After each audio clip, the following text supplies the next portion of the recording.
fourth annual Black Friday Boot Camp, or maybe it's the fourth annual Black Friday Boot Camp. I'm really excited this year to be joined by a longtime friend, recent business partner, Mr. Frank Kern. Frank, you are there, correct?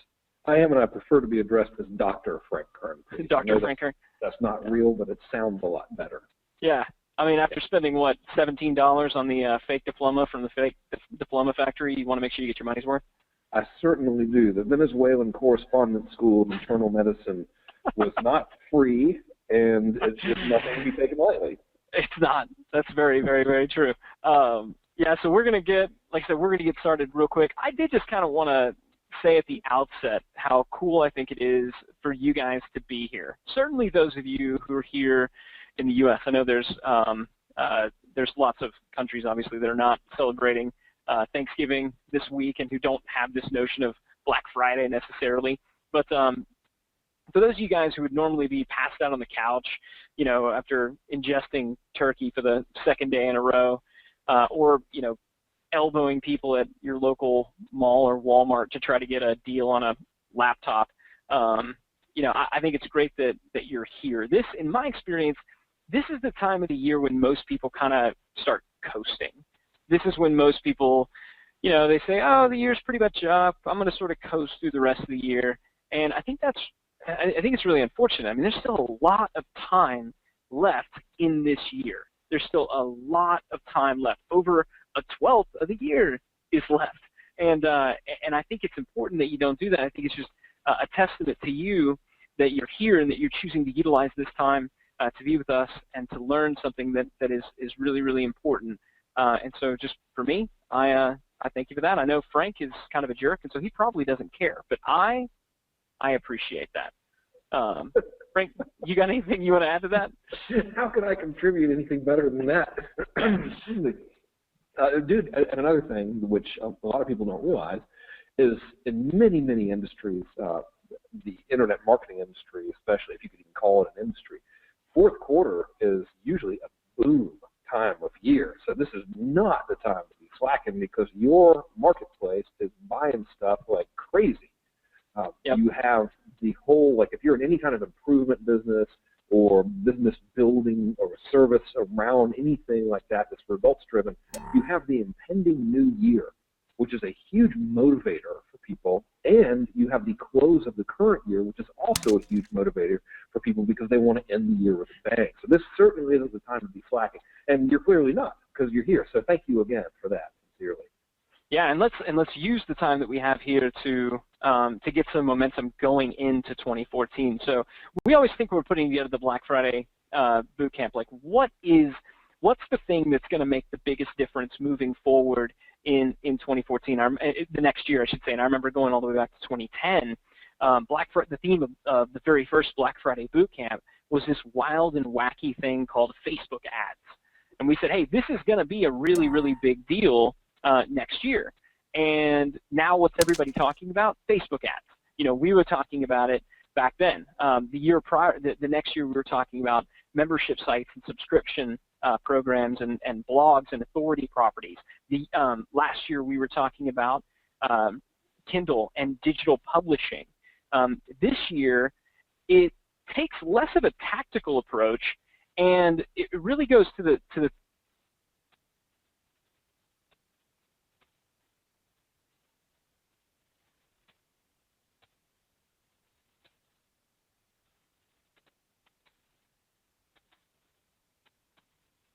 thing that has made the biggest difference, I know, in my business. And Frank, kind of the reason we came together on this is because we realized that we were sort of doing the same things. Like, but he was doing the same things with a lot of his consulting clients. We were doing the same things with a lot of our portfolio business in terms of how we were approaching business and the systems and structures that we were putting in place, and the stuff that was really making a difference. And I'll be the first to admit that we've had a lot of successes, but we've also messed a lot of things up. We spent about 18 months kind of playing. We spent about 18 months chasing bright, shiny objects, and it really wasn't until, gosh, I guess kind of it was around this time last year when we were reevaluating, like, what's going on? Like, why didn't we see the bigger gains when we kind of hit on the fundamental that we're going to be sharing with you guys today, I don't want to position it a fundamental like it's a boring thing. Much of what you're going to hear you've never heard anywhere else before. But this is the stuff that makes a difference. The reason we call it the $30 million blueprint is because this is the thing that allowed certainly my company to grow in excess of that, and we see it replicated across a number of other businesses. Certainly now that Frank and I have come together and partnered in this consulting practice, we're seeing the impact and effect that it's having on our clients. So we'll get to some of that. Just as a quick kind of point of introduction and to dive in, my name is Ryan Deiss. I'm the founder and managing director of digitalmarketer.com. I'm also the co-founder of ID Incubator LP, which is essentially we start companies, we acquire companies, and in every company we go into, we layer on top this formula, this methodology that I'm going to be breaking down today. My co-host is Frank Kern, who's the highest paid direct response internet marketing consultant and copywriter on planet Earth. And he probably needs no introduction, but Frank, do you want to kind of say just a couple of things about you and where you've been, where you came from, that fun stuff? Well, as you can tell from the photograph, I'm a very attractive man and very modest. Yes. I've been doing this for 15 years. I met Ryan in 2002, as a matter of fact, when you were at college, if I remember correctly. And yep. I was like, what are you doing in college? You're going to make a lot more money if you get out of there. And I was right. I did finish college, by the way. You didn't go down the straight and narrow path. You were going to be, what were you doing? A stockbroker or something, and you quit something like that. Yeah, that's straight and narrow. Yeah, and went into business, But we've done business together for, 10 years. A little more than 10 years on a number of projects. So I've sort of worked behind the scenes a little bit advising these guys, but I can take no credit for their success at all. And interestingly enough, our consulting practice came about largely due to a conversation where I was talking about something I did to double a client's business in the translation niche. And Ryan was like, dude, that's like some of the stuff we do for our businesses, and we put our heads together, and next thing you know, here's the blueprint. So this is going to be good. This is a very, very good day of work we have ahead of us. And I think we should get cracking. Yeah, and I like that you position it as a day of work, because this is a workshop. Make sure you got some notes out, that you're taking good notes. This is get broken up into two parts. I'm going to kind of be driving the first part where we lay out the 5-step blueprint and methodology, and then we're going to take a little bit of a break because you're probably going to need it, just for like 5 minutes or so, and then Frank is going to come back for part 2 and really talk about the business of consulting. So part 1 is the methodology, how you can apply it in your own business, and then in part 2 we're going to talk about really how we've taken this methodology, how we're taking it to other businesses, and how you can do the same. So it gives you kind of multiple options. This is a business that's stuck and you want to get it unstuck by utilizing this, or if you're just getting started and you want to make sure that you're having the right systems and models in place. It's also for you if you're kind of sitting around wondering, I love this stuff, I love business, I love marketing, but I don't yet have a vehicle. You want to be able to help others. This is a really good methodology to teach, because we know that it works and it performs. We'll talk about that in part 2. I just wanted to give a quick shout out. Every year we like to support a charity. You guys did pay to be on this training, but we did not receive, we are not going to be keeping that money. 100% of the proceeds from Black Friday Boot Camp is getting donated to a charity. And this year, as a result of some work that we're doing right now with the one and only William Shatner, that's a picture of actually me and our other partner, Perry Belcher, up on stage at last year's Trapping Conversion Summit. We had an opportunity. He came out and spoke there, and he was on stage for 45 minutes, and then we spent another 4 hours that day just kind of hanging out and talking and sharing stories and talking about business. And the man's absolutely brilliant. He's just a brilliant, enormously hard worker. And, I was kind of, a little bit starstruck because he's been on TV for 50 years. But when I got to meet him, I was like, I just really like this person. It's somebody I want to do more work with. So we now have an opportunity where we're doing some business with him and some projects with him. And kind of as a result of that, one of his big passions is horses. And Bill he loves horses. He's actually a champion rider himself. And every year he does a charity horse show where they auction off horses and a number of other things, and all the proceeds from that. He actually pays 100% of the cost to put on this event. And like last year, he had Vince Gill come out and sing. He's always got a number of celebrities out.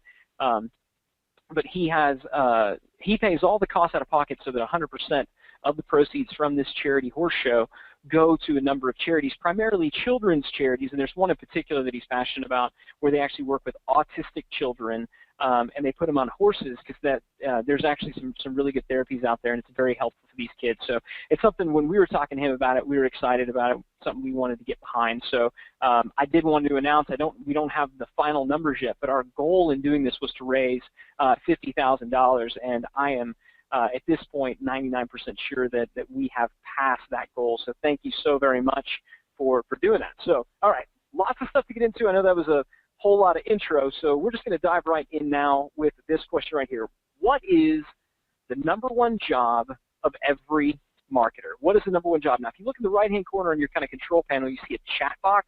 If you go ahead and enter your answer in there, I'm not going to call anybody in particular, just sort of looking through.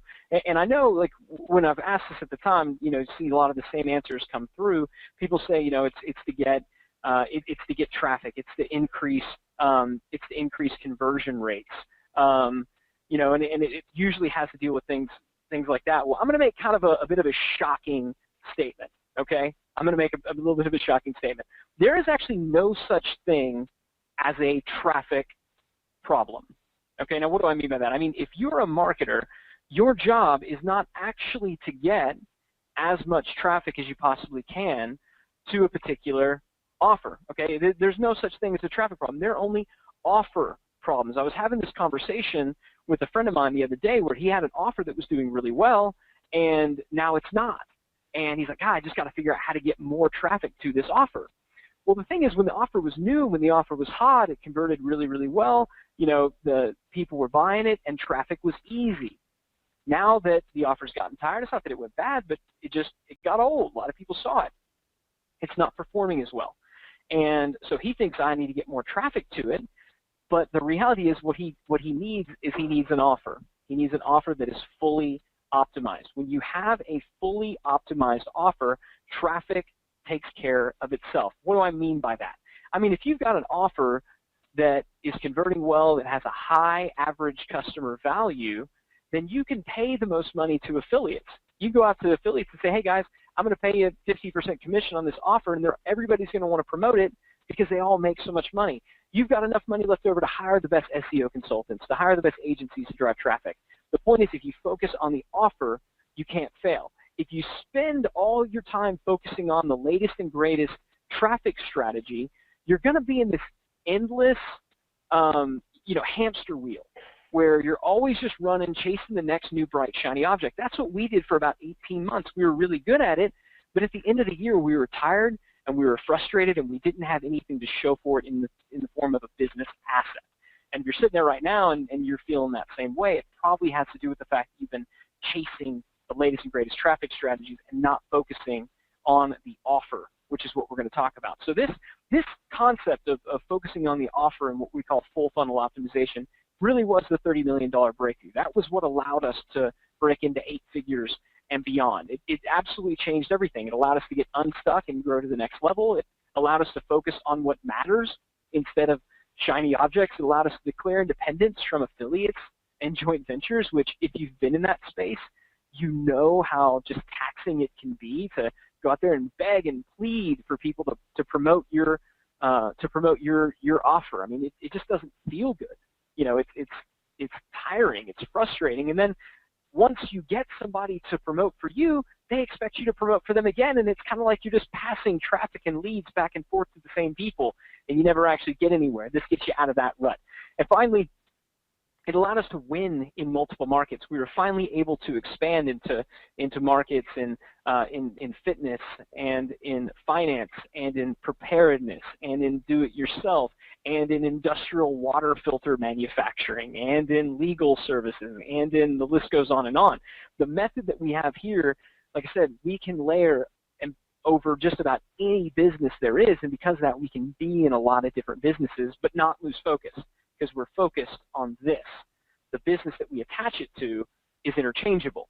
So we call this process customer value optimization or full funnel optimization. And this is kind of a visual representation in my horrible script. If Frank had drawn this, it would actually look good because Frank is a pretty good, doodler.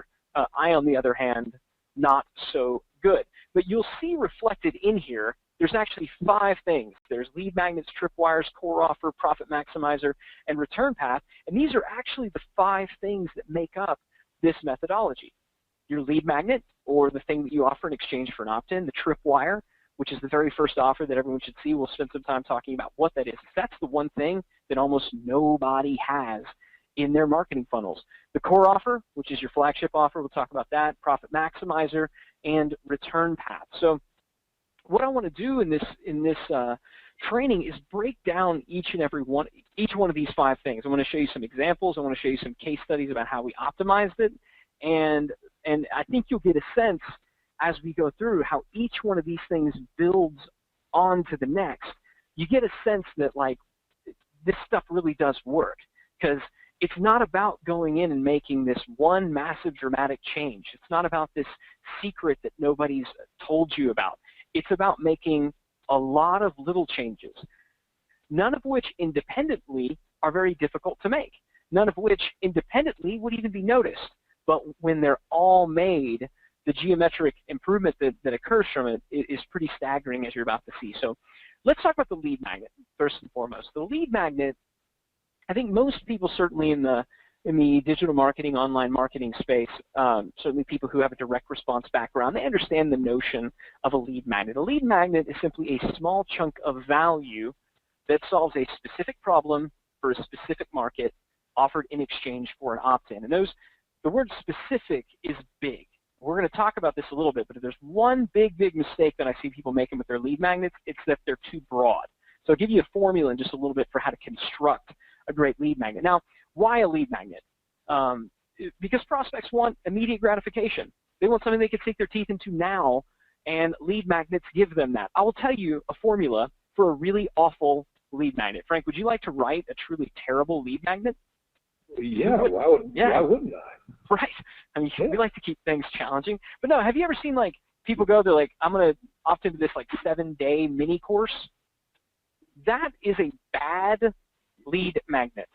A 7-day course is not a great lead magnet, because what you're basically telling the reader is it's going to take 7 days for you to actually experience the value, experience the change that you want to occur as a result of opting in.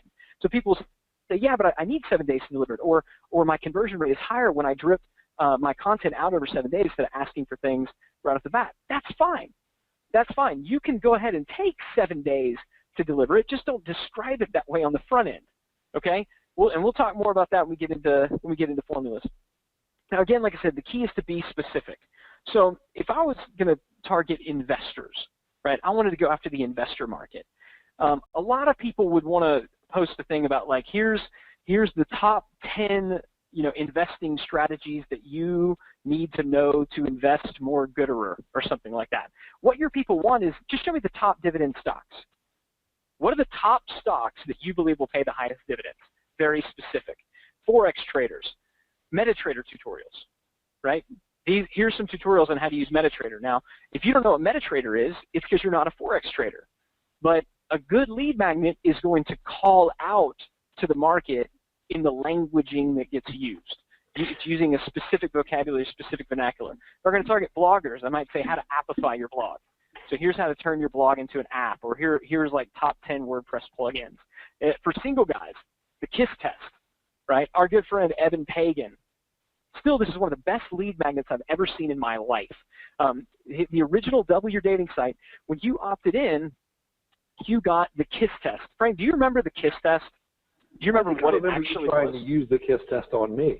Yeah, and it worked. That's why we're doing this today. Now, here is the KISS test, because I think a lot of people misunderstand what a lead magnet needs to be. The KISS test was approximately 6 paragraphs of content. And the promise was, look, guys, when you opt in, I'm going to show you how to know when a girl is ready to be kissed. Now, that's super specific. If you're a single guy, that's got to be one of the most terrifying, I mean, I've been married for 10 years now and married the first girl that was even willing to kiss me, so I don't know. But when you're a single guy, that moment at the end of a date where you're like, do I kiss her? Don't I? I don't want to be like a prude, but I don't want to be a perv either. Like, how does this work? Is something that causes a lot of concern. So he said, look, I've got it. I've got the formula. I'll tell you how to know when a girl's ready to kiss. And basically the way that it works is at the end of the date, you kind of lean in and you put your hand sort of up by her hair, kind of over by her ear, right? So you're not like grabbing. You're not being weird or anything like that. You just kind of lean in and you look sort of at where your hand is going. If she leans in, then she's ready to be kissed. If she sort of pulls away, then all you do is go, sorry, you have a little bit of fuzz in your hair, and you put it away and you save face, and that's all good. Now, that takes approximately 6 paragraphs to explain.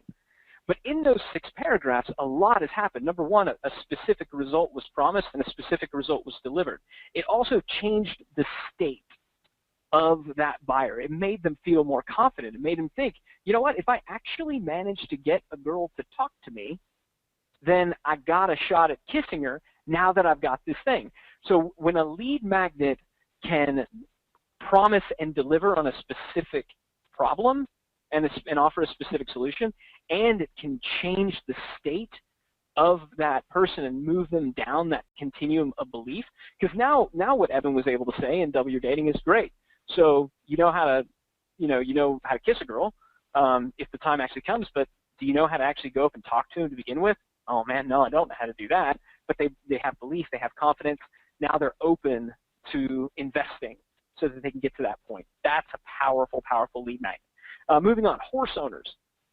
How to get your horse to stop cribbing. Now, if you're not a horse owner, you don't know what cribbing is. Cribbing is when horses chew on their stall. And it can actually be very, very dangerous to them. So if you've got a horse that's cribbing, you want it to stop. Specific problem, specific solution, using specific languaging targeted at that market. For preppers, how to get a second pass. For golfers, how to drive the ball 10 yards longer, right? They don't want to know how to be a more consistent and accurate golfer. They just want to drive it 10 yards further. Now, the key to this is when it comes to lead magnet, titles matter. Titles are everything. In fact, as we're about to show you, they're about 50,000% more sales. And that sounds crazy, 50,000%, but I'll show you how that happened. Before I get to the case study, though, let me show you an example of titles really mattering. This is a book that was published in 1982 by an author named Nora Hayden called Astrological Love. Astrological Love, not the greatest title in the world, and clearly readers agreed as well because it sold less than 5,000 copies. But check this out. Some years later, the exact same book by the exact same author was republished and retitled. Okay, so same book, same author, just a different title. The new title was How to Satisfy a Woman Every Time and Have Her Beg for More. Now, I ask you, which is a more specific problem? You know, which is a more specific promise? Astrological love, or how to satisfy a woman every time and have her beg for more? Obviously, this is a more specific one. Frank, you bought this book, right? Oh, are you kidding? How about the audio version, too? Yeah, nice. The nice thing is you are not alone. This was a #1 New York Times bestseller. It sold over 2.5 million copies when it was republished in 1998. That's the power of a title. That's why when you're constructing and optimizing your lead magnets, the title is really important. So the big lesson when it comes to the title, speak to the desired end result, right? So how to win friends and influence people. That's a title that speaks to the desired end result. Wake up productive. That's a title that speaks to the desired end result.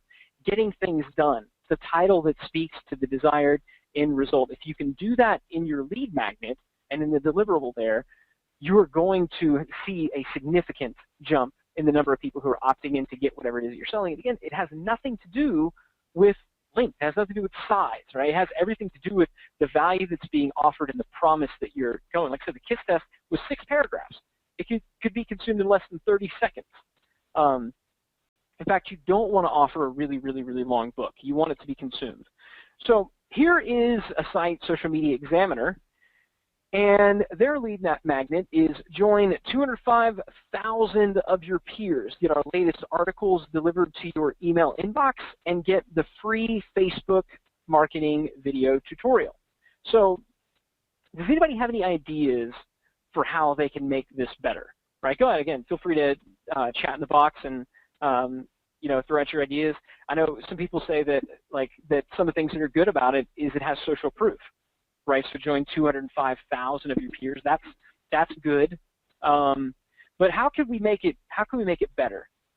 I'll tell you something while we're doing that I kind of forgot about until just now. I won't say who it is, but I've had a customer and client and now friend for years who has been in a gazillion infomercials for like 13 years straight now. This person's been on television nationally every day. And the purpose of the infomercial is to essentially generate leads. And they have tested offering DVDs, offering books, offering CDs with audio, offering software, and all that kind of stuff. You want to guess which one won? The book. It did indeed. So there's a big belief out there, which is, okay, in order for me to have a good lead magnet, I need to have video. It's got to be video because everybody's doing video. Well, the reason everyone does video is because nobody ever tests. They see one guy doing video, so they think, well, it's got to be video. Someone did a video in a launch, so therefore we're using video. What we have found through our testing is that the printed material, the quick report, the white paper, the PDF, the book, converts better as a lead magnet than that other stuff. Now, it's still, you should test. You shouldn't take my word for it because every market and every scenario is different. But I would encourage you to test that. And the relief there is if you're not good on camera and making video freaks you out, you probably don't have to make one. Yep. And the nice thing is if you're thinking, yeah, but oh great, so now I got to write a book. You don't even have. Again, I would point you back to the KISS test, right? You don't even have to go to that extent. So do what you can do, and then do what winds up working the best based on what you're able to do. So there's a lot of suggestions came in, and pretty much a lot of you guys hit on it. It's specificity. So what they're offering in exchange for the opt-in is free Facebook marketing video tutorial. I'm going to get a tutorial. That's not particularly sexy. And, having a Facebook marketing video tutorial, there's no promised desired end result. Now, saying, and you'll get a free video on how you can get your first 1,000 fans on Facebook, that's specific, right? So always think specific promise. So here's what we did.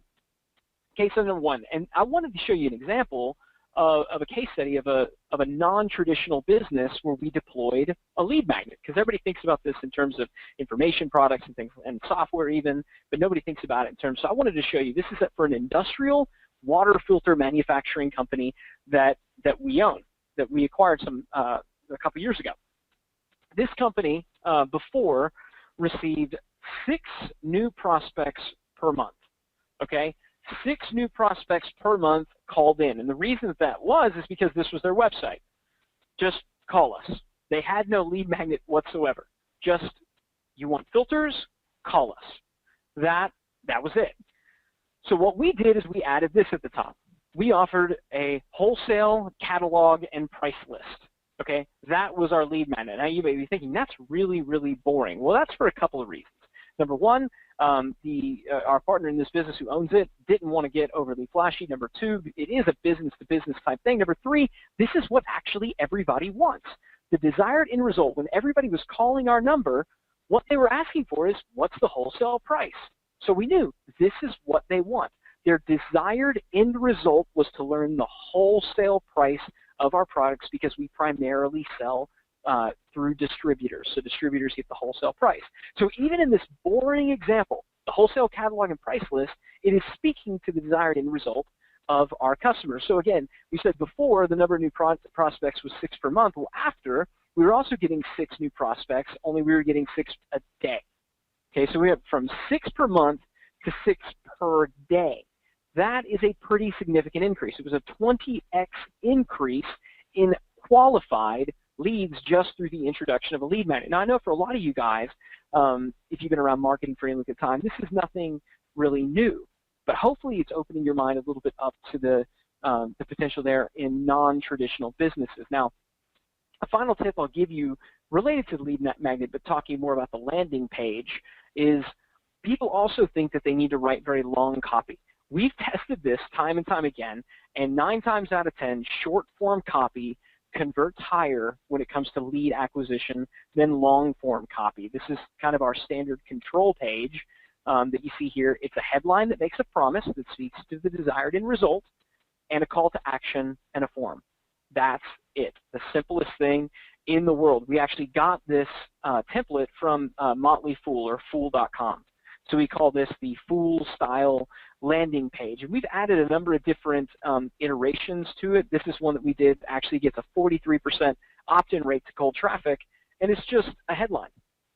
That's it. It's the simplest form in the world. And by the way, how to sell 100 books a day on Amazon Kindle, that's also the title of the report that we give away, of the lead magnet. So if you want to keep it really simple, if you've done a great job titling your lead magnet, which you talked about before, right? Remember the, how to please a woman every time and ever beg for more? If you've done a good job titling your lead magnet, then you've also already written your copy to your landing page. And this is what beats long, expansive copy 9 times out of 10. Super duper simple stuff, and this is very, very well optimized. Now feel free to get a little bit creative, playing with background colors and things like that. So we took that same format. We tried a girl next door. We tried Bikini Girl. We tried one that was just a picture of the lead magnet, and then this one that was a picture of the lead magnet but a lot more plain. Now a couple things to point out if you're going to do this. Anytime you have people on the page, make sure they are looking at the area where you want the action to take place. So you can see both women, their eyes are looking at the area of action. You can also test it where they're looking out at your reader, at your visitor, but they should never be looking away. Okay, they should never be looking off the page away, because eyes tend to follow eyes. So just a little tip to keep in mind. Also, it should evoke a certain lifestyle, a certain feeling. So Frank, do you care to wager a guess as to which one of these performed the best? And actually, you guys can vote as well. So we've got, let's call this like Girl Next Door is the upper left-hand corner. Bikini Girl, blue background, and white background. Frank, do you care to wager a guess which one performed the best? Dude, are you putting me on the spot? If you would have let me know which one won ahead of time, I would have been able to make it sound like I was smart. I'm going to guess the white one. The white one? Uh-huh. Well, the good news is you get to sound smart. It was the white one. Awesome. Yeah, look at that. So there you go. And that actually, we obviously had not talked about this ahead of time. Yeah, it was one. Was going to be the girl at the top, and I was like, no, man, I like that white one. And my guess is why is because the opt-in box is the only one that has black text against a white background, or light background. And that's one thing to always keep in mind is model what has worked. And if anyone's been a student of marketing and advertising, I've heard of David Ogilvy, and he spent untold billions of dollars running and testing print media, and found that the absolute worst possible combination was to put white text against a black background. That converted worse than anything. So that's why I went with the white one. I'm happy to see that I was right. Yeah, that is beautiful. And we also found it's actually not all white. The area in there is a very light blue if you look closely. And that light blue color, that robin's egg blue, has tested really well for us because it's a nice, soft, but still a trust color. So, but it's soft enough, unlike the other ones, to still be able to put black text in. So yeah, I think that's a big part of it. Now, what women do, attractive women on pages do usually win. It's either a straight up lead magnet in a very, like having a hero shot of the thing that they're getting, or an attractive woman. Dudes, almost, and by almost never, I mean they've never won in any test. Women like looking at women, men like looking at women. Nobody likes looking at dudes because we are disgusting. So some recommended tests when you get into the lead magnet for ways to optimize this. The lead magnet title, that's the biggie, guys. And these you should definitely be writing these down. The timing of the lead magnet delivery.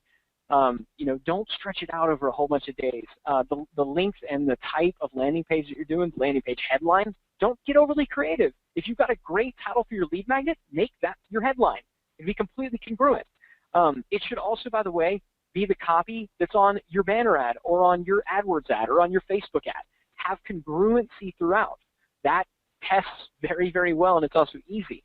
And then landing page frequency, so the number of landing pages. If you have a blog, the number of of opt-in opportunities that are on your site, you're typically going to see a bump, but don't overdo it to the point that it looks totally weird. So when we go in and when we're working with clients, we typically can double the number of new leads that they're getting by optimizing in these areas. So if you're doubling the number of leads that are coming in, that's twice as many people, and as long as they're the same quality, that in and of itself can double sales. Now, oftentimes you double the number of leads coming through, it's not going to quite double sales, but it's going to get you a bump, especially if you deploy everything else. So that's the first thing. Frank, do you have anything to add to the lead magnet discussion before we move on? I want to live up to a promise of all things. Yeah. Can you go back 2 slides? This one. Okay, we have found little bumps gotten, and by little, let's see, the first test was 6%, and the final test was 20% bump, and changing one other thing on these landing pages, and that is the text on the button.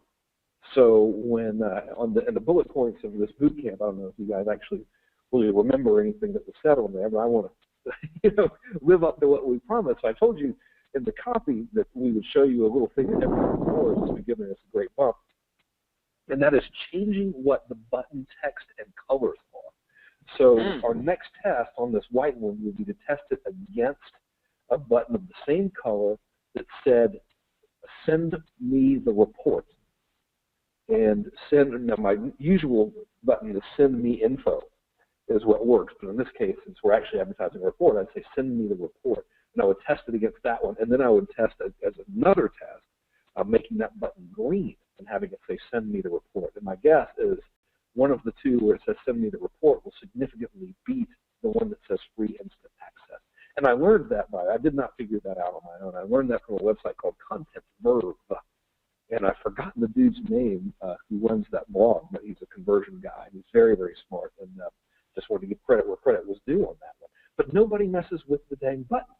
We get these little templates, that have the buttons, and we just think that if it says "Add to Cart" or "Free Instant Access," it must work because everybody else uses it. And thank God that's the common mentality, because it's often wrong. So I just wanted to show you some stuff some new developments that we've discovered. Thanks for reading outside of the usual industry stuff there. That's working very well. Yeah. No, great. Very good addition. And that is something that you can see here. We hadn't tested either. We've kind of got our controls there, and that's why it's good. And I should add to this list. So add to this list. Button text. Button text, add to this list. I know I will be adding it as soon as this is done. Thank you, Frank. And put it on the copy. Who reads that stuff? I don't know. No. Someone, surely. They registered, so someone had to have read it. I'm sure that one bullet is what made people register. Exactly. Now everybody just bails off. They're like, well, I got the one I came for. Okay, I'll just into that. Everything else is crappy.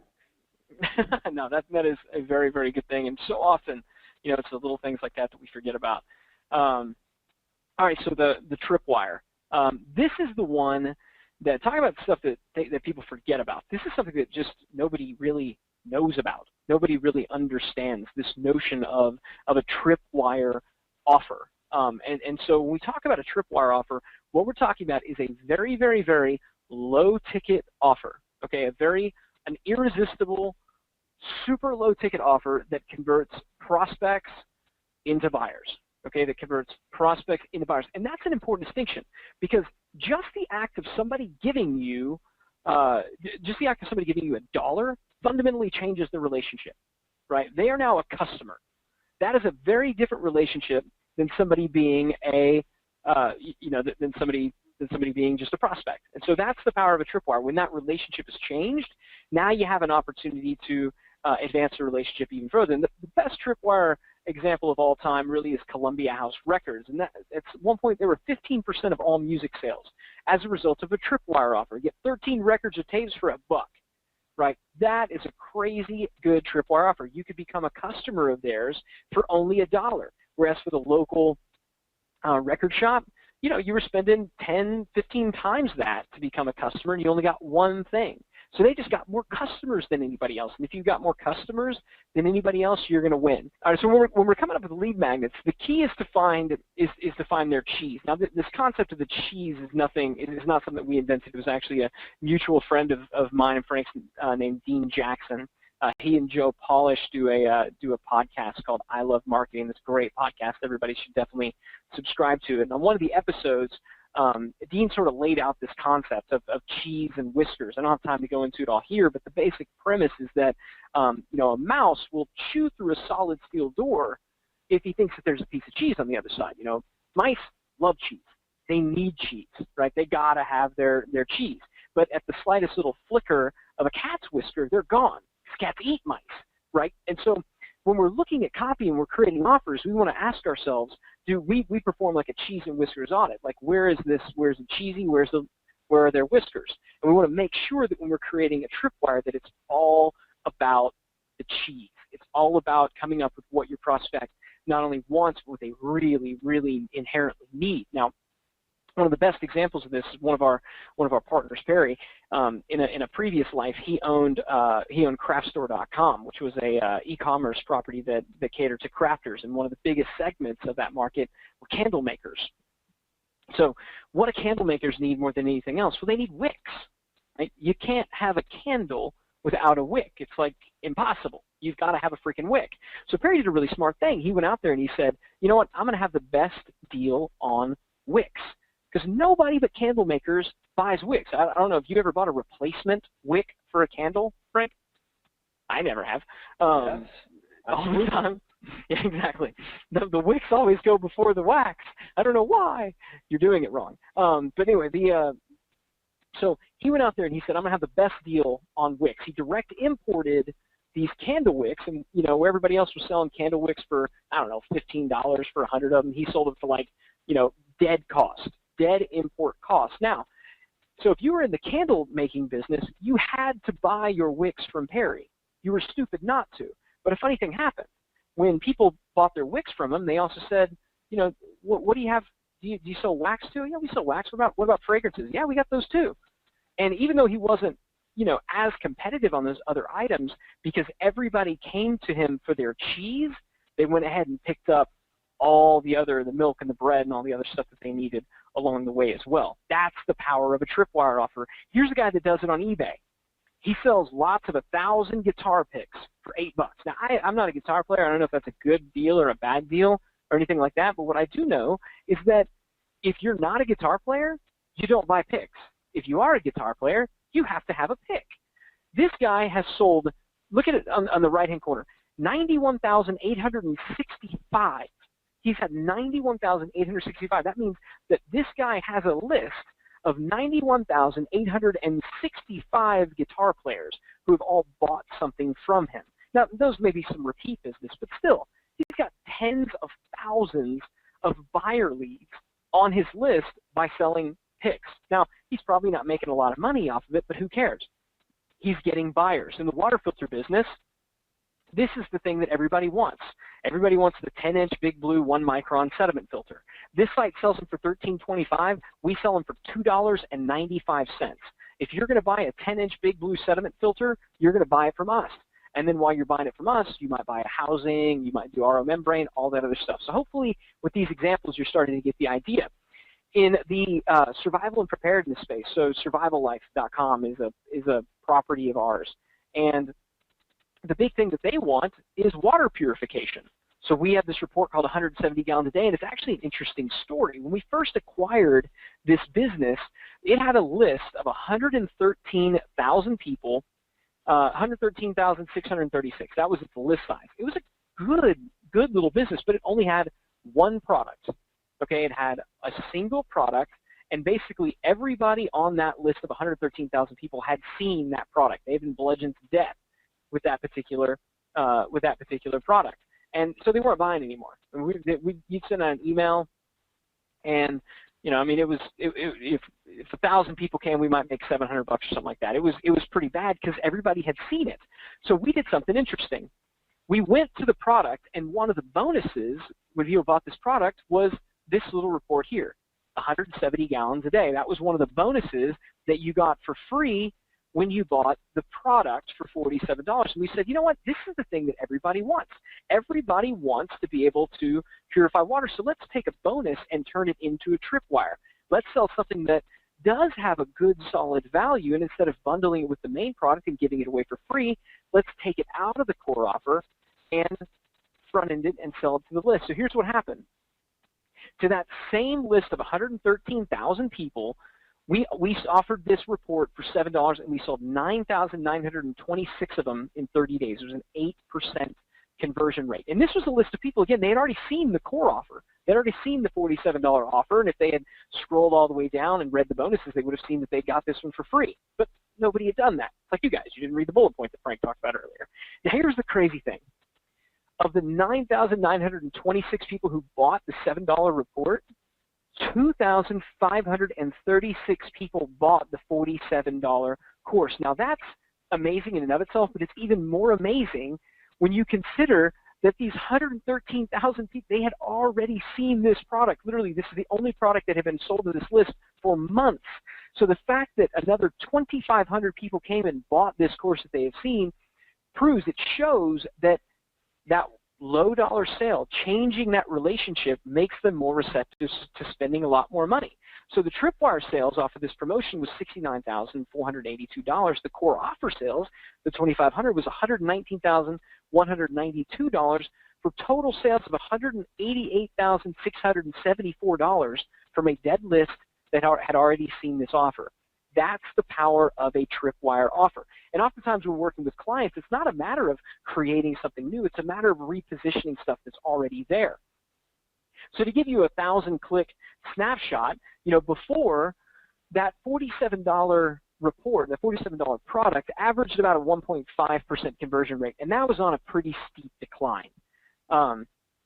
So 1,000 visitors would yield about $705. After, with an 8% Tripwire conversion rate, the 1,000 visitors for that, and a core offer with 30% of the people that bought the $7 went ahead and upgraded to the $47 one, we were now up to $1,768 per 1,000 visitors, or 160% increase in visitor value. Okay, so we more than doubled visitor value just by implementing a Tripwire. That's a biggie.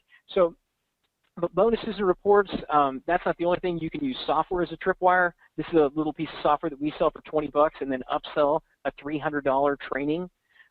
This is one. We've used webinars as Tripwires. Candidly, the webinar that you guys are on right now was a Tripwire offer. It's not one where we kept any of the money. It's not one where we have grand ambitions about it. It's something we just do every year for charity.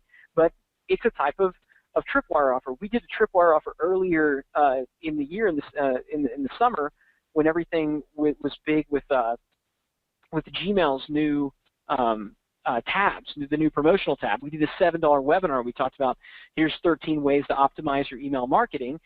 And on the back of that webinar, we offered membership into Digital Marketer Lab. And this promotion, this webinar, wound up doing $250,000 in total sales as a result of a $7 Tripwire. It was crazy. Physical products can be a Tripwire. These are pedometers. Today, if I were to put out a course on fitness, or I were to put out a course on walking, I would not try to sell an ebook on Walk Yourself Thin. I would sell a pedometer, because nobody's buying a pedometer unless they want to lose weight by walking. You get these pedometers on and little gadgets like this. This one right here, and we call it the Survival Business Card. This is like an 80-cent item. But when we sell it, it gets a 10 to 15% conversion rate to the sale. You can find all these types of items on Alibaba.com, right? But back to the pedometers, nobody's going to buy a pedometer unless they want to walk a lot and track their walking. So somebody's going to be way more likely to buy your information product on Walk Yourself Thin if you sell them a pedometer first. And the pedometer is going to convert a whole heck of a lot better, especially if you sell that pedometer for $2, right? Sell it at dead cost, just acquire a customer. We've even done this offline. We've done it in the trade show space. So we did a trade show for a marketing agency, and in the past, this marketing agency just went to the trade shows, and they would try to direct sell their services at like $500 to $1,000 a month. We said, no, don't do that. Do something, one small little thing for $20. So we did a Tripwire offer at the trade show, and people came up and it said, hey, we want to make a video for you and just optimize it and get it to the top of Google for you, and we'll do it for 20 bucks. Something that can be done really quickly by anybody who understands, basic YouTube marketing stuff. But once we showed proof, once we changed that relationship and made them a client, these are the results we got. This particular trade show had 2,000 attendees. 603 people approached the booth. We actually had somebody sitting there with one of those clickers keeping track of how many people approached the booth. 87 people bought the tripwire. In previous years, they hadn't even collected 87 business cards off of this trade show. They got 87 people to buy the tripwire because they made a very specific offer with a specific promise. Let us get you some more customers. 19 of those 87 converted to $500 a month course sales immediately. So they went ahead and converted right then and there at the show, and another 23 more converted via the phone after they got the results because they were already a client. They weren't going from prospect to client. They were going from client to higher level client. Even though the jump was from $20 to $500 a month, mentally it's not as much. So before they averaged 3 new clients per show at $500 a month, they had pretty much given up trade shows, decided these don't make any money. At the one that we were at with them, they did $21,300 per month in recurring revenue. Given an average 7-month stick rate, you're talking $149,100, and there's 200 trade shows a year that these guys could attend. It totally changed the face of their business because the tripwire. So like I said before, 3 clients at $500 a month would be like $10,500 lifetime customer value, because again, this assumes a 7-month stick rate. After 42 clients at $500 a month, $149,100 lifetime customer value. Plus, there's 87 tripwire clients they could follow up with via the return path, which we'll talk about. Later. And this was the cool thing: the tripwire sales, the 20 tripwire sales, the 87 tripwire sales at 20 bucks, that covered the booth costs. That covered kind of their cost of setting up the booth and stuff like that. So it was just a nice little booyah. So again, the Survival Life case study, that was a 5x increase in total customers, 160% immediate revenue increase, and the trade show case study, a 1,437% revenue growth. So from 10,500 to 150,000, and $68,240 in immediate revenue, up from maybe $1,500. Not that 150,000 was there's the math on that, kind of how that stuff worked out. So that's the power of a tripwire. And now you can see why, thanks to tripwire offers, our clients regularly see their sales double. So if we can double the leads through optimizing the lead magnet and double the sales through optimizing the tripwire, it gets really big really fast. We're only through 2 of the 5. Now don't worry, the next 3 are going to go a lot more quickly. All right, so some recommended tests: name and title of your tripwire, the headline on the landing page, which again can just be whatever your tripwire is. You don't have to be overly creative because it's something people already want. The price point, bundled versus standalone. So do you want to bundle a tripwire with the core offer? And then digital versus physical. Typically, physical is going to way outperform digital time and time again. Frank, do you have anything to add to the tripwire stuff before we move on?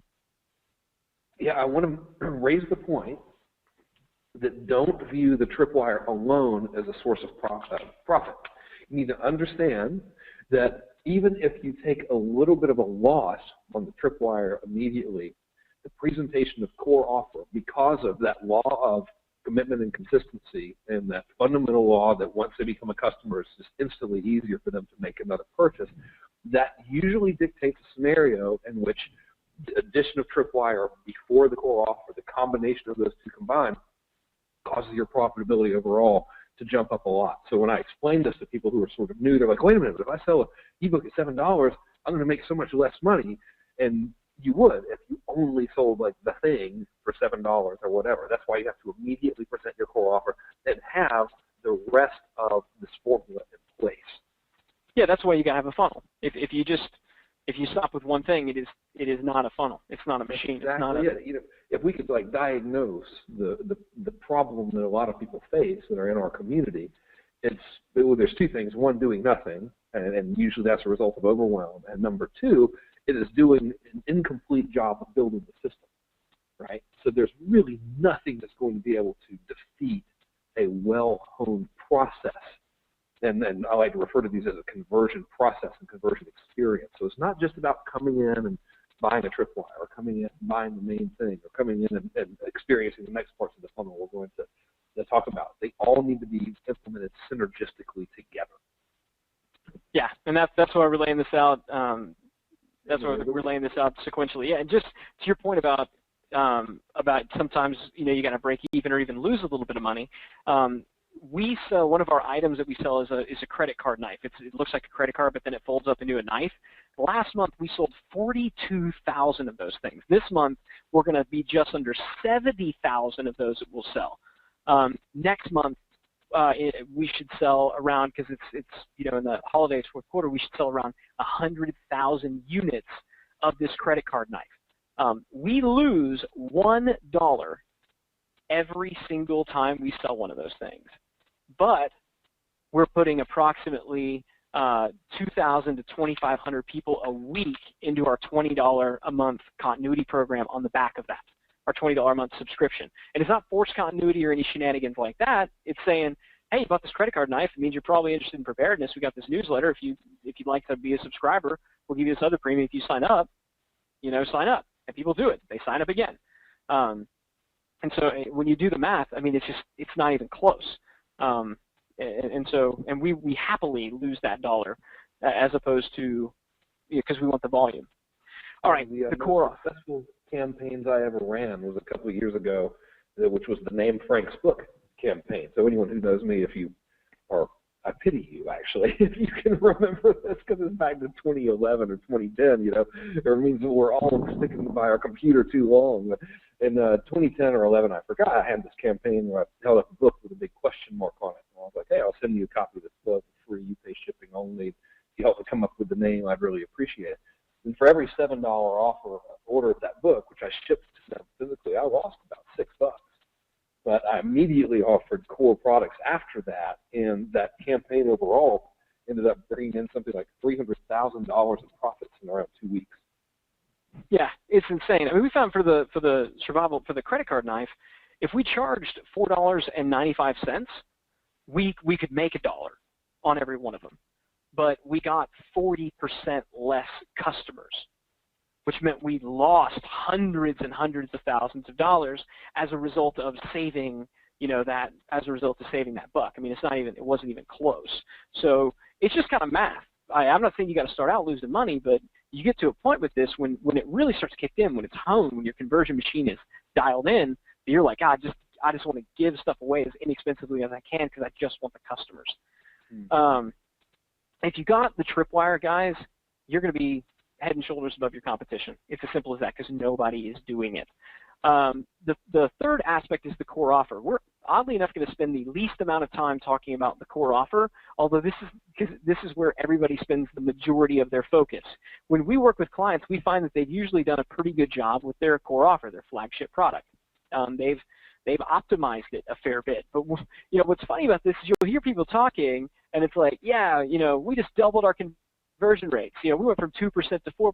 It's like we went from, instead of 98 people out of 100 not buying our stuff, only 96 people out of 100 aren't buying our stuff. I mean, when you put it like that, it's kind of ridiculous. Like, this is not where the real money is. The money is not in conversion rate optimization from let's try to optimize the sales conversion rate of our letter. You do it to an extent, and then it's kind of diminishing returns. It's only gonna be so good. You're far better off to get more leads from a lead magnet, or to put a tripwire in place to get more buyers, because that's going to facilitate more people coming through. And this is why what most people do when it comes to conversion rate optimization and just business growth, the way they approach marketing and conversion and optimization in general, is flawed. It's a completely flawed model, because they're focusing on the wrong area. It's not about getting your conversion rate from 2% to 4%. Like, that's a big deal. That's a doubling of the conversion rate. But that's not actually going to have the same type of, you're going to get much more improvement if you optimize throughout your funnel. So just to clarify, the goal is not to optimize conversion rates. Yes, we want to do that to an extent, but the real goal is to optimize total revenue. Okay? We want to optimize total revenue. Looking at what we were talking about just before with the tripwire, you want to look at it. How much money are we making overall? That's where the focus needs to be. So I'll give you a couple of big tips when it comes to general optimization strategy. We don't have time to go into. We actually have 25 points of optimization. We're going to optimize a core offer. We go through and we have 25 tweaks that we make to that offer. And believe it or not, the very last thing that we optimize is price point. We drop the price as low as we can possibly stand. We optimize 25 different things, and then we start ratcheting the price up. That's our model. We don't really have time to go into that, but so I'll give you 3 big tips when it comes to optimizing the conversion rate of your core offer. The first thing is that sequence is everything. When I look and when we're doing copy reviews and working with clients, oftentimes just the sequence of their offer is way, way off. They'll ask for the sale too early, or they won't do a good enough job of building the value before they ask for it. And you got to think about it like dating, right? So if you're going to go up to, if you're a guy, you're going to go up to a girl like this at a bar, you're not just going to be like, hey, how's it going? You look pretty, want to go back to my place, right? The sequence is out of order. There's a process of romancing that we all kind of intrinsically, except for like weirdos and perverts, for the most part, we all intrinsically understand the process of romancing when it comes to interpersonal communication. This isn't just, between members of the opposite sex. We do the same thing, in platonic relationship. We do the same thing in business, right? The job interviews. But for some reason, when we come to selling, we get all weird and janky. So think about it like you're talking to a real person because, oh yeah, you are. Now, our business partner, Perry Belcher, he produced a fantastic blog post that sums up the 21-step sales letter. If you follow this in your sales letters, in your sales processes, you will be right a lot more times than you're wrong. Now, if you're an advanced copywriter, you may find that depending on the type of offer you're making, you can move things around. And, the John Carltons of the world and the Frank Kerns and the Perry Bell, these guys can do this sort of thing. If you're just getting started and you're writing your copy yourself, follow this formula, okay? You will do no harm. And I think that's one of the biggest aspects of it. So there you go, perrybelcher.com, 21-step sales letter. Or you can just Google 21-step sales letter Perry Belcher, and it lists it all out there. That's kind of a gift from us that not enough people know about this and utilize that. The second big tip, nothing converts like proof. If you have proof, lead with it. This was an offer that we saw where a guy was selling a product on how to drive the ball farther for golfers, and the dude just sat there and he was like, hi, my name is Bob, and I'm really good at driving the ball. And then he just stuck a ball up there and just whacked this ball through this piece of plywood. And you're just sitting there, and he did it a couple times. He said, if you'd like to learn how to drive the ball really hard like me, I'll show you how to do this just by my video. It was like, done. Okay, cool. I saw proof. With my own eyes, I saw proof, and proof trumps all. If you have proof, lead with proof. If you don't have proof, maybe you shouldn't be selling what you're selling. Big tip number 3, optimize your order forms, okay? This is a biggie. It's an area of optimization with the core offer that most people forget about. Just by making the elements on the order form clickable, we saw a significant improvement. I'll tell you what that was in just a little bit. But we found we put Crazy Egg and some other analytics tools on our page, and we found that people were clicking on all the images. Like, we didn't know why they were clicking on it, but they were, and nothing was happening. And so they were bailing out. They were leaving. So we started making things like our guarantee seals clickable. So now when you click the guarantee seal, it tells you the guarantee. If you click on the secure checkout, it says, hey, this is encrypted and blah, blah, blah. When they click on stuff, something happens. This actually cut our cart abandonment rate in half, okay? Making stuff clickable on the order form cut our cart abandonment rate in half. In other words, when you cut your cart abandonment rate in half, your sales double. So that's a biggie. So think about optimizing your order forms in your shopping carts. So some recommended tests for the core offer. Price point's a biggie. Single pay versus multi-pay, trial versus no trial. Your headline is going to be a big one. One-step versus multi-step. If you have a guarantee, like how long is your guarantee, or if you have a trial, how long is your trial? Text versus video versus a hybrid sales process. Video usually gets us a 50% to 200% bump over text alone, although not always. Depends on the market, and it depends on the type of offer. Like I said, we got 25 different things that we covered tests, but these are the high points, right? These are the biggies. Frank, anything you want to add to that? I think that was perfect, actually. Cool. So thing number 4 is the profit maximizer. And here's the deal with the profit maximizer. I'll get to the science behind it just a little bit, but here's the most important thing. Our goal when we go into a business, when we're working with a client or if it's a portfolio company, is to find out from them. The number one question that we want answered is, what is the current average customer value? What's the current immediate average customer value? Now, if you've got one product that you sell, if you've just got one $47 ebook, then guess what? Your immediate customer value, your immediate average customer value is $47. If you've got an upsell for $20 and half the people buy it, now it's $57. Right? Half the people buy something for $20, it's an extra $10 on average. You get the idea. Our goal with the profit maximizer is to double the immediate average customer value.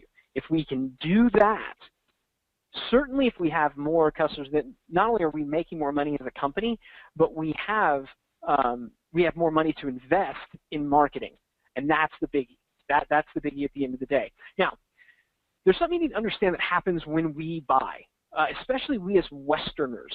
There's actually a dopamine release that occurs when we make a purchase that is akin to kissing somebody, right? Or for some people, it's right up there with like eating chocolate, those types of things. And this is the reason that shopping can become an actual addiction, right? You've heard about shopaholics and things like that. It can be an actual physical addiction because people get addicted to the dopamine release that occurs when that action is taken. Now, we can go into all the sociological ramifications of that on a different webinar that probably no one would show up for. But the point is, when somebody buys something, they are in heat. There is a moment where they are ready and willing and able to buy more. And if you don't take advantage of that moment, if you wait, not only are they less likely to buy, they actually get to a point where they don't want to buy. Have you ever heard the phrase of buyer's remorse? Buyer's remorse is another way. It's sort of like a sugar crash, right? If you eat a lot of sugar and then you have a sugar crash, buyer's remorse is that same type of thing. The dopamine's been released, then it's gone. Now reality sets in, and sometimes, depending on what we just bought, we might feel guilty about it, right? That's why you want to get them while they're in the zone. I don't mean get them with just like, hey, rape and pillage for all you can stand. No, I mean deliver value in a way that's meaningful. So there are seven different types of profit maximizers that we've identified. I don't have time to go into all of them in any great depth, but just so you can get a sense of what they are: immediate upsells, cross-sells, Slack adjusters, bundles of kits, value buckets, line extensions, premium subscriptions. The ultimate one of all is the immediate upsell, and that's you want fries with that, right? You bought a hamburger, you want fries with that. That's an immediate upsell. A lot of people are familiar with this concept, but what they don't realize is that the profit that occurs as a result of the sale of the fries and the Coke is 7.3 times that of the core sale. So the profit on a burger alone is only about 18 cents by the time you factor in cost of goods sold and customer acquisition. If it weren't for the fries and the Coke on the back end, there would be no McDonald's. That's important. That's a very mature business, and that's how it functions. Your business should function somewhat similar to that. Now, we did this with a business, an e-commerce business that sells, they sell small industrial manufacturing equipment. So they had this heat sealer that they sold, all right? And we decided to put in, as an upsell, a replacement element. So the heating element, in a heat sealer, the element is the metal string in there, essentially, that heats up, that when you put it on something, actually melts it. And that's kind of the only thing in these heat sealers that goes bad. It's the thing that people are going to want more of. So we said, hey, you got a heat sealer, by the way, the only thing that really goes bad in these things is heating element. Do you want to buy a packet of more of them to give your heat sealer even more life? Well, the core offer, the heat sealer itself, sells for $250. Now, because this is a drop ship deal, the company we're working with only had about a 40% profit margin. So they only earned about $100 on that $250 sale. The other $150 went to the manufacturer. Now, the cost to acquire the customer after AdWords costs, which was their primary traffic source, was $70. Okay, it cost them, so to acquire a $250 customer cost them $70, but they only had $100. So their net profit in selling a $250 heat sealer was 30%. It's better than a 10% net profit, not too shabby, but not that great.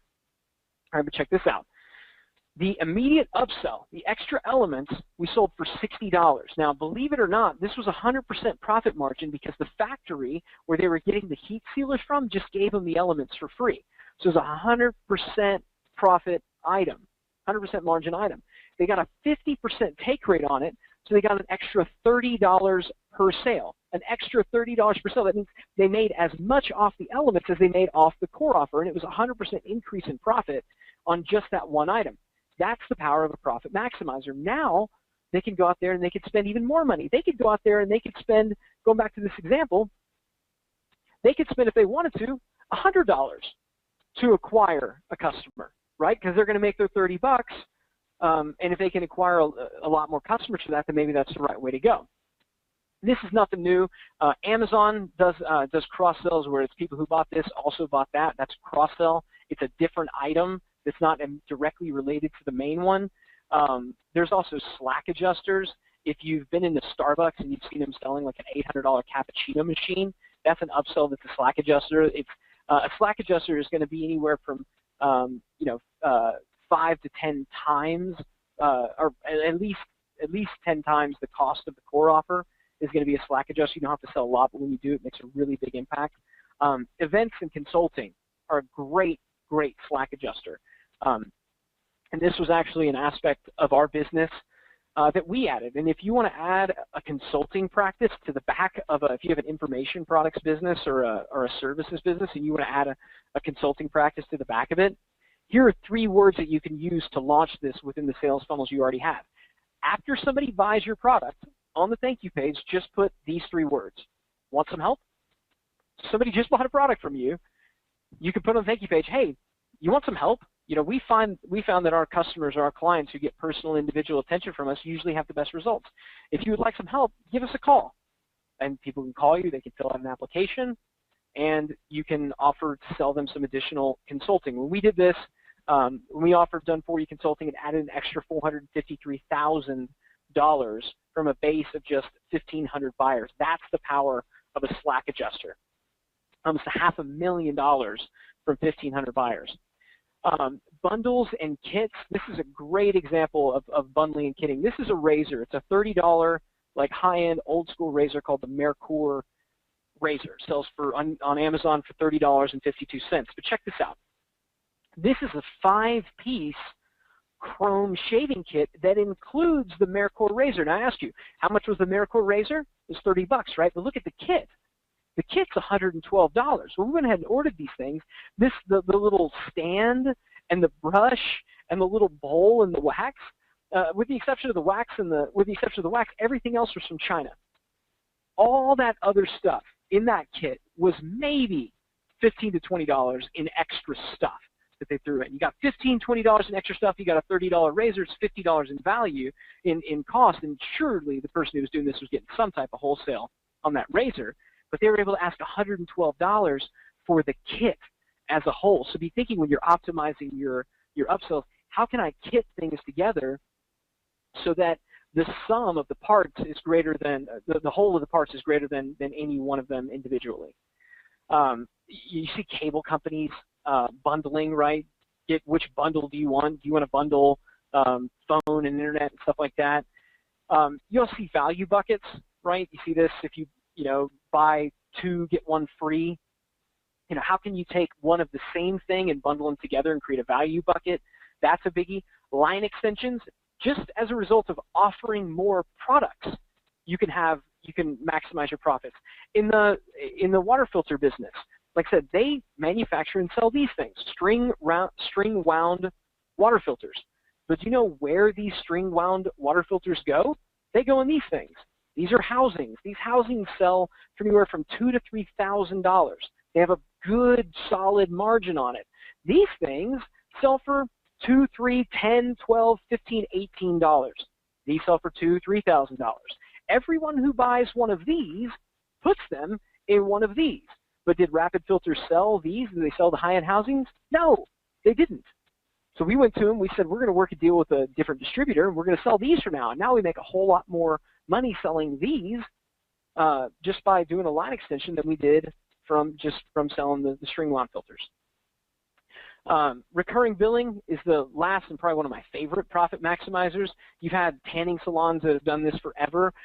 In our area, there's even car washes that do this, so it's come and get your car washed unlimited times for a flat fee per month.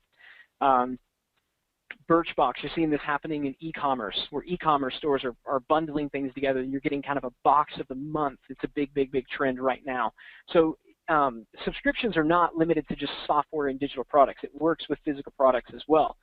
We did this. This is one of the things that we added when we took over the survival business. We added a newsletter, a monthly newsletter that went out called the Lamplighter Society. As this screenshot was taken, and this has been a couple of months actually, I big time need to update this screenshot. There were 8,449 subscribers. That was 868,500. When we took the screenshot and figured out the numbers, we were doing $168,557.55 a month. And like I said, we are adding right now, as a result of a winning Tripwire offer, 2,000 new people a week. Okay, think about that. Pretty crazy. And you know, all this came about just by adding a premium subscription offer to the back of products that they were already selling. That's the power of subscription. It just builds and builds and builds and builds and builds. Now, the ultimate formula, if you want to craft a winning profit maximizer, here is the ultimate formula: speed and automation.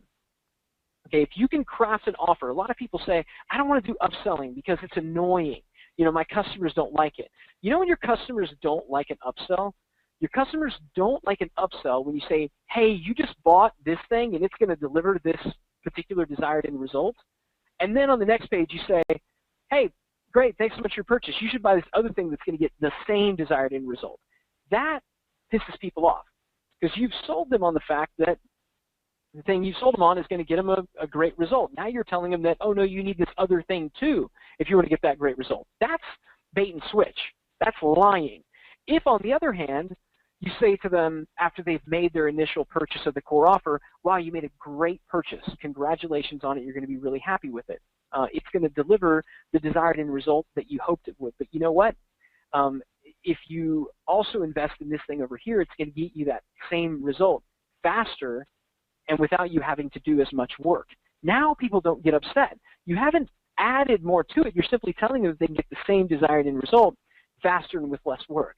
So it's a supplement. So think along the lines of what stuff can I offer my customers that when bundled with the core offer will get them the result they want faster and with them having to do less work or take less risk. That's a speed and automation profit maximizer, and that's what people love. Frank, you got anything to add to that before we move into the fifth and final thing and then get to take a little bit of a break? Just the dehassleification. So even if it's not speed and automation, even if it's some level of done-for-you stuff, you know, for example, we've got this house and we're moving into this new place here in January, and it's got one of these, what the heck is the fancy home restaurant? It's got some Crestron system in there that is ridiculously complicated and fancy, and it's much to my dismay because all I want to do is stick a $100 Apple TV in there, you know. So now I go out and I'm like, oh man, you know, what do I got to buy a new Apple TV and somehow plug it into this thing.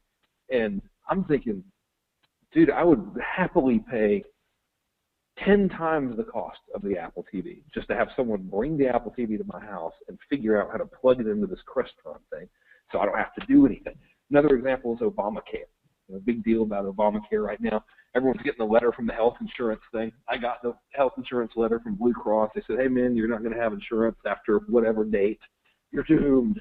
And here's how to get the new policy and all that kind of stuff. I would happily pay somebody $5,000 if they would just deal with that so I don't have to sit on hold with the insurance agency and actually handle paperwork.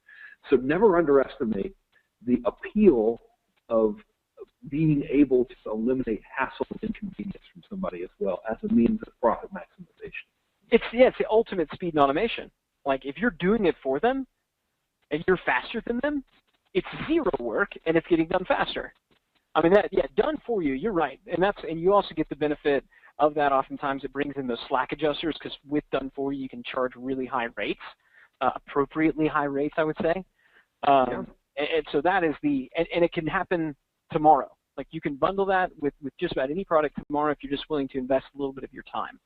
And then there's the convenience. Never underestimate what people will pay for convenience. I'll give you another example of this. So, as you know, John Reese, dear friend of mine, dear friend of yours, he lives down the road from me, and we see him a lot. And we were bemoaning what a hassle it is to have to go to Whole Foods or Vons or wherever and buy, like, sundries, like toilet paper and all of that kind of crap. But we didn't want to go to Costco and have to deal with a gazillion people at Costco. And he was like, dude, you should just go to Amazon and buy all that stuff on Amazon. So we did. And I sent you this morning. Natalia started buying our Charmin and everything on Amazon. So we're paying, I think the good Lord, we've bought $59. I pulled it up now as I'm telling you this. We've bought $59 worth of toilet paper. We do have a big family, and we eat a lot of fiber apparently in our home. We bought $59 worth of toilet paper, and I think we're paying 10% of that over in shipping, just to ship the toilet paper and such to the house, so we don't have to go and fill up the damn cart and deal with people and all of that kind of stuff. So even if you're like, I don't want to add another product, just figure out a way to make whatever you have more convenient. Will everybody buy it? No, but some will, and that's more money for you. Yep, and I think and there's always a segment of your market that will gladly pay more for that. So don't forget that. Even if this is hard for the cheap people out there, like there's a lot of you guys out there. God bless you. I mean, you're cheap is wrong, frugal. Right, it's hard for the frugal among us. Like, our partner Perry, he's like Kentucky. We call it Kentucky poor boy syndrome. Perry's quite frugal with most things, and so it's hard for him to imagine that people would pay so much for certain things. But then you got guys like Frank who, he's different in that sense. I'm less frugal. By the way, the vendor from Amazon, it says the vendor's name is Iceman's Thunder, which in and of itself is worth 10%. It's the greatest business name ever. So there's some company out there called Iceman's Thunder that is shipping us a very large quantity of toilet paper right now. Okay, everybody, so you need to go to Amazon, find Iceman's Thunder, and we need to single-handedly, as a result of this thing, like explode this guy's business for having the greatest business name ever. My man. Let's make this happen. Let's make this happen for Mr. Iceman's Thunder. All right, are we ready to roll? We're almost done with this, actually. Yeah, as we say in the rap circles, of which you and I are both members of the professional hip-hop community, let us become jiggy with it. Mm-hmm. Indeed. All right. So the fifth and final aspect of this formula, this blueprint, is the return path. And when we're talking about the return path, we're really talking about increasing buyer frequency. So with the lead magnet, it's about getting more leads. With the tripwire and the core offer, it's about maximizing the total number of customers we have. With the profit maximizer, it's about maximizing and optimizing what each customer is worth, and it kind of in the immediate. And now with the return path, it's about getting these same customers to come back and buy from us again and again and again. Sort of, if you think about Jay Abraham's famous, there's only 3 ways to grow a business: get more customers, get the customers you have to spend more, and get the customers you have to come back more frequently. That's why these 5 things touches on every single one of these. And there's 4 ways to increase buyer frequency: constant strategic communication, automated follow-up, banner retargeting, and then custom audience marketing. There's more that we wind up deploying, but these are the only 4 we really have time to talk about. These are the biggies. So constant communication, this is a simple one, guys. You should be collecting email addresses, and then you should be communicating with the email addresses you have. Send them content, but do it strategically, right? Don't just smatter stuff at them every now and then. Think through it. Like, produce campaigns and think through all that. And Frank is a master at this. That's why I love when it comes to this stuff. This is really where he kind of deploys his respective bag of tricks. And anybody who's been through Mass Control or Mass Control promos, which is an amazing training, has seen what a lot of the tools that he brings to the table. But that's a biggie. I mean, just communicate on a regular basis with your customers and with your prospects. I can't tell you how many clients we've worked with that when we go in, they have never mailed their email list. And the reason that they have never mailed their email list is they're afraid if they mail their email list that they will unsubscribe. It doesn't make any sense. But I can't tell you how many clients and partners we've had that have said those exact words, and it's like they say it and they hear themselves say it. You ever like thought something in your head, and then when you said it, you heard yourself say it, it sounded way stupider than when you thought it in your head? That's kind of what happened. So if we can get them to talk through it, it's like, so you don't want to mail them, because if you mail them and they unsubscribe, you won't be able to mail them? I mean, it's just idiotic. So don't do that. The other biggie is automated follow-up. When we talk about automated follow-up, again, this is pretty simple, basic stuff for those of us who have been around digital marketing for any length of time.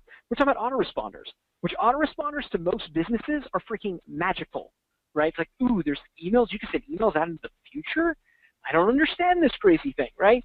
We get and we understand this, but it doesn't have to be that complicated. This is a product that it's on how to stop biting your nails, which is a big thing. And again, I gotta give credit, and while simultaneously making fun of our partner Perry. Perry is a nail biter. It's disgusting, and Perry opted in for this product and didn't buy it.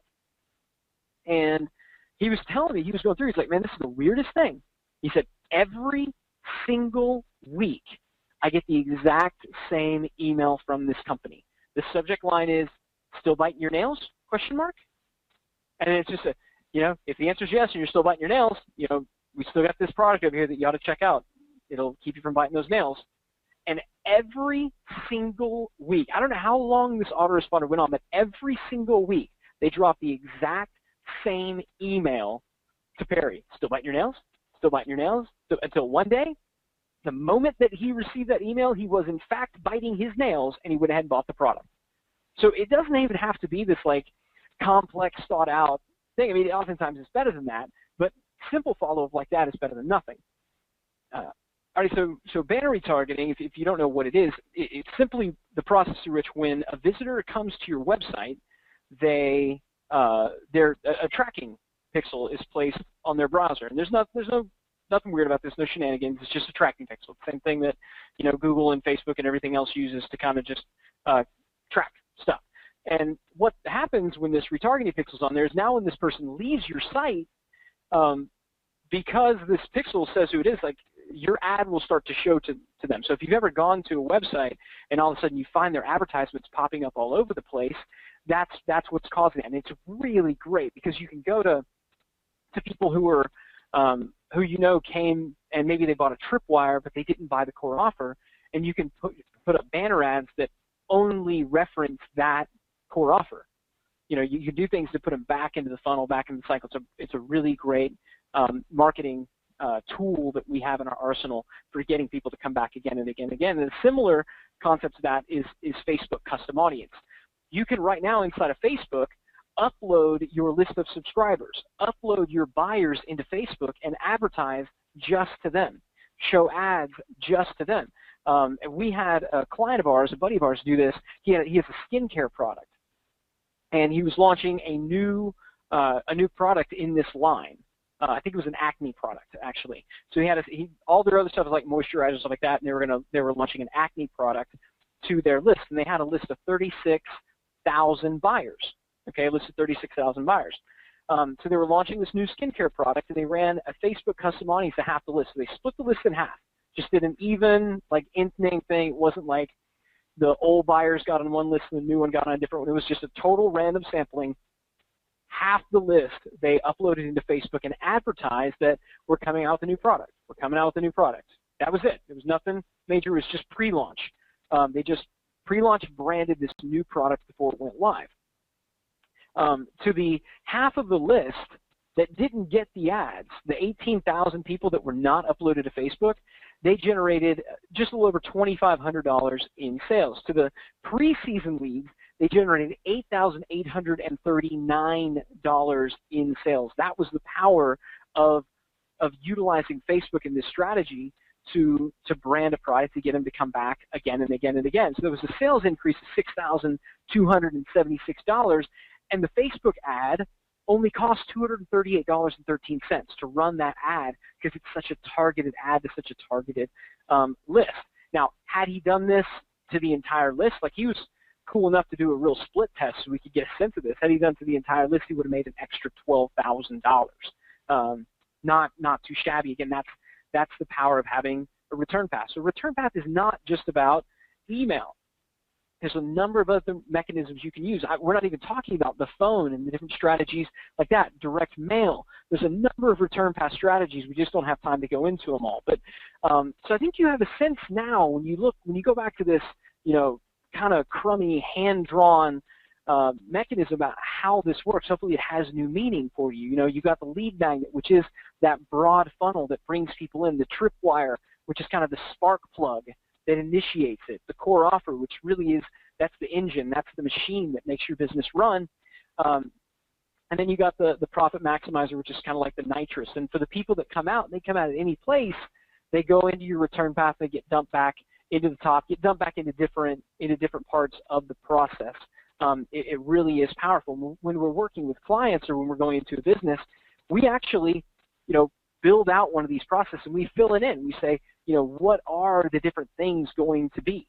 And we plan all this out and we architect it out ahead of time. Even if the products don't yet exist, we still go ahead and we architect them out. And then we build one of these cool flow charts that show, here's how everybody's going to be moving through the funnel.